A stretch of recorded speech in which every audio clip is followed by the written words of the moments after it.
around them, or do you want to? Yeah, well, maybe we'll talk outside.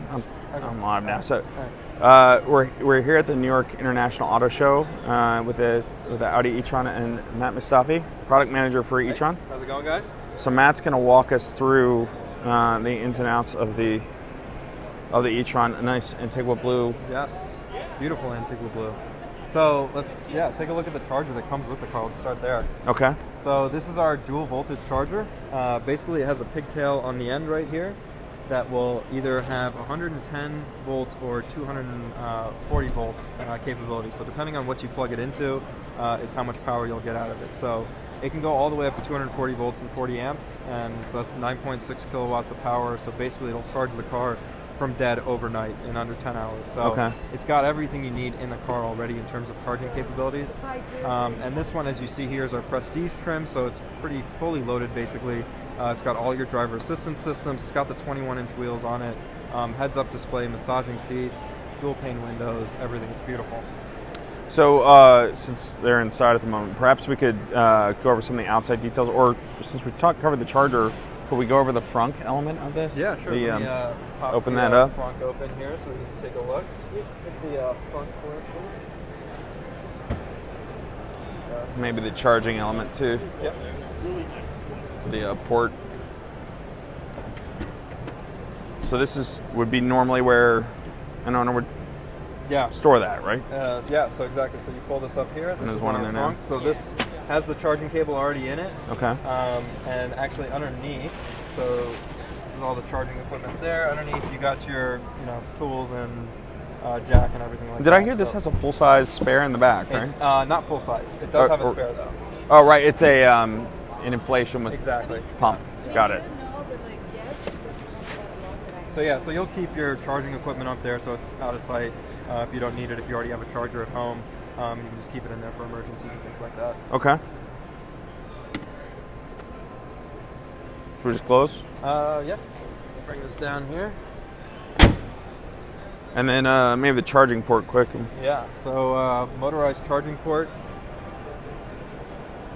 So you got your level 2 charging port right there. If you flip this down, that gives you your DC fast charging, and that's what gives you that 150 kilowatts. So 0 to 80% in 30 minutes at an Electrify America station. And so important thing to note is that once you're done charging, you hit this button once, that'll release the charger, then you can pull it out, and then the door will actually close itself once you release the charger. Very cool. So for now, maximum charging only through Electrify America? So they're the only ones. EVgo, I believe, has one 150 kilowatt station on the ground. Electrify America has a bunch all across the country with even more coming. So in our partnership with them, there's more than likely some charger along your route that you would go on a highway. And we include 1,000 kilowatt hours of charging on their network. So that's about 2,000 miles of driving that you get with an e-tron that you can plug into the Electrify America network and take advantage of complimentary. Okay. Maybe we can walk through the spec on this. So you said this is Antigua blue. Prestige. Prestige with all Prestige, the full color bodywork? Exactly. All cars, all e-trons in the U.S. are full body color, no contrast, All right. We got cold weather package, which gives you the heated rear seats and the additional onboard PTC heater. So what that is that's the high voltage heater to heat the battery. So in colder climates, it helps warm the battery up more quickly. Maybe we could.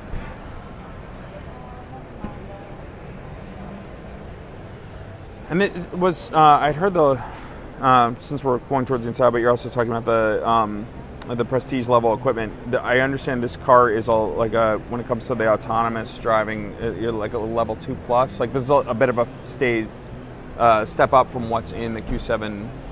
Correct. So it's on par with what our A8 has. So yeah, definitely level 2 system, not level 3. That's not approved for the U.S. due to a number of reasons, but you're getting all that technology that you get with all the rest of our driver assistance systems in the A8. So you got the adaptive cruise assist and all that stuff, lane keep assist and everything. No, I understand in Europe, level 3 functionality is. Are we there yet on A8? The latest that I've heard is that it's still not fully approved. Okay. We're still doing tests and validations in Europe for that. Is that a software or hardware thing? Like, is that something that once it's approved for the US, or Do we know yet? It's both. I mean, Okay. you do need definitely different hardware for the Level 3 system. Okay. So, yeah. But there are other elements on this, like for people who are used to electric cars already and used to software updates or added services, there are other elements that when they become available in the US, for instance, Matrix Beam, I understand all of US cars are functional for Matrix Beam, but not, right? Like this, it's a software upgrade. Correct. Because so we've put all the hardware for the Matrix Beam in there to make it work based on the regulations that we've seen in Europe. Right. So if those regulations are then adopted in the US, then it would just be a software change to enable them in the US, yeah. Very cool. And then, if you want to just take a look on the inside, I mean, it's standard fare with what you've seen on our other A6, A7, A8 cars. Virtual cockpit, heads-up display. This car actually has the first implementation of Virtual Cockpit Plus, so you get an additional e-tron specific screen, which essentially gives you a nice big central dial and then 2 flanks on either side. It's off right now, is it? I don't think the key is. Oh yeah, so there you go. So that's the e-tron specific screen that you get. And then if you hit the view button here, that'll bring down. Yeah. So. Over there. Very cool. I love that the shifter is very different from what you guys have. I mean, obviously, this is a very different car. Yeah, so that's our floating design shifter, and it's meant to kind of give you like an open air airiness that's similar to what you get in the car because it's an electric vehicle. You don't have a big, transmission tunnel going through the rear. It's a very open cabin, and that kind of ties into the shifter that's in the car. Love it.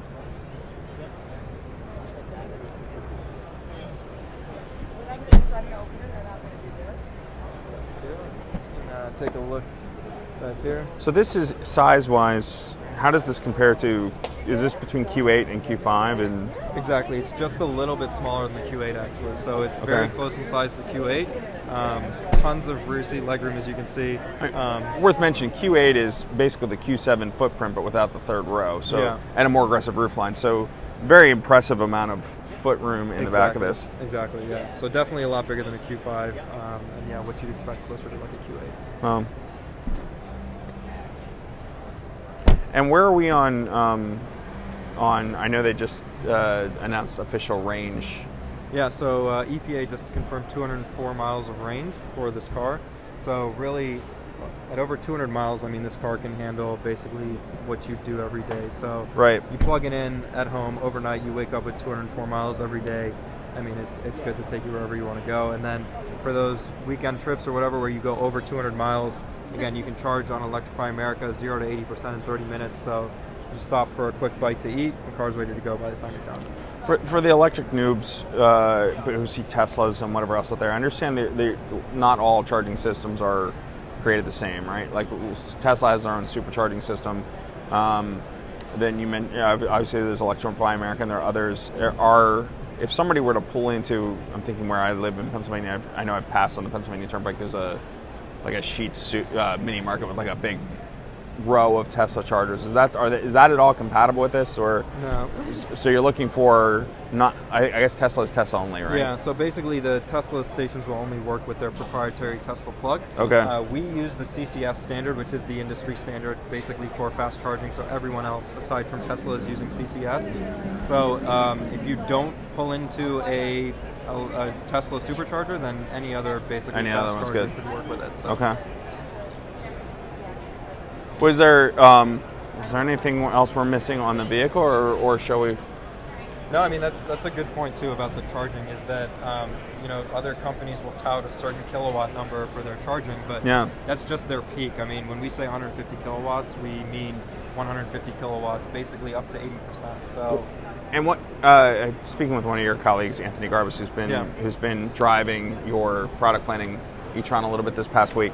I think he mentioned he took a road trip in it, and he talked about the charging levels. He went to an Electrify America charging station down in Charlottesville, Virginia, and he was saying even at high.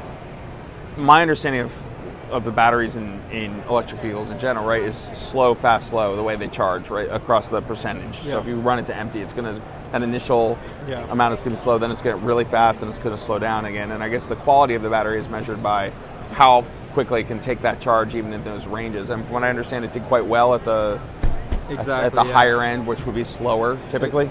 Exactly, yeah. So even at like 90% state of charge, we're still well over 50 kilowatts, which is very quick. I mean, there's a bunch of electric vehicles on the market where their max is 50 kilowatts. Yeah. Typically around 40 or 50% state of charge. So that benefit with this car is really what makes it so unique and so easy for a road trip. You really can plan less your charging stops because you know that you're going to get 150 kilowatts at any point below 75% state of charge. So you don't have to wait until you're down to like 5 or 10% state of charge to get the most out of your charging. You can really do it kind of anywhere. So really makes it easy to just own this car, take it on a road trip, and just use it like any other car. Now, maybe we could talk about the mirrors too, because I know that was a big, when you guys first revealed the car, and in Europe you're running the camera mirrors. And I understand the decision to make, we have obviously more conventional outside mirror, and that's due to what's allowed at this time on American roads, right? Correct, like that's not a decision you all made so much as you're adapting this to deal with our laws for now. So we have an application in with the regulators to try and get those virtual mirrors approved. They're a lot thinner, a lot sleeker. They improve the efficiency of the car. They improve the safety because essentially now we're able to flash things on the screen to let you know where if a car is in your blind spot or something like that. So it just makes it a much easier experience when driving. So we're really hoping that we can get those approved. And again, it helps the range, it helps the efficiency. It's really a win-win all around. Do you have any indication at this point to know where you are in process, or is that just something you wait until they're ready? I mean, we really have to wait and see. I mean, we've had the application in for a couple of years, I think, for the Matrix headlights. So, yeah, if that's any indication. Well, what's interesting is I have to imagine as more electrics come to market, efficiency is such an important element with these vehicles. I think especially, at least until people get beyond the whole range thing, that it's funny to think about 200 miles. It's very rare that I drive over 200 miles. Even coming here from my home in Pennsylvania would have been easily, under that. Yeah. And so most days you would not, but it's still funny when you're here. Not funny, but I mean, I think people need to get their heads around what they do and that they can stop and charge anywhere. That's as ubiquitous as a gas station, effectively. And the thing is, you're not stopping and charging up to 100%. For example, if we were driving this car here from DC to New York, right, you're stopping, maybe for 10 minutes to get an extra, 50 miles into the car, and then you keep going. So I understand that early on. I chatting with some friends at Edmunds who did a cross-country run in a Tesla, and they learned a similar deal, right? If you stay within the 20 to 80% range, the charge goes on so fast that you're really minimizing your downtime. Exactly. Where if you were to run it empty and then fill it to full, you're going to spend double whatever it is. Exactly. And so the trick is to keep it in that meat of the battery range. Yeah, but even with our charging, to charge the battery fully, it's 0 to 100% is 45 minutes, so it's not terrible. But yeah, again, the fastest part is 0 to 80 in 30 minutes. Okay. Well, should we maybe we'll take a break here, and then if we could do the charging in a minute? Yeah, sure. So we'll be back in a few minutes.